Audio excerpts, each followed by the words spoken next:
તો આ તરફ ક્રૂડ તેલના ભાવમાં પણ આવ્યો છે મોટો કડાકો। ક્રૂડ તેલ 5%ના ઘટાડા સાથે $98 પર પહોંચી ગયો છે।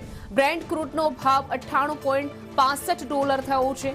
અમેરિકા અને ઈરાન વચ્ચે શાંતિ કરારનો આશાવાદ છે। આશાવાદને પગલે ક્રૂડના ભાવમાં આવ્યો છે ઘટાડો, જેના કારણે થોડી રાહત મળે એવી શક્યતા છે।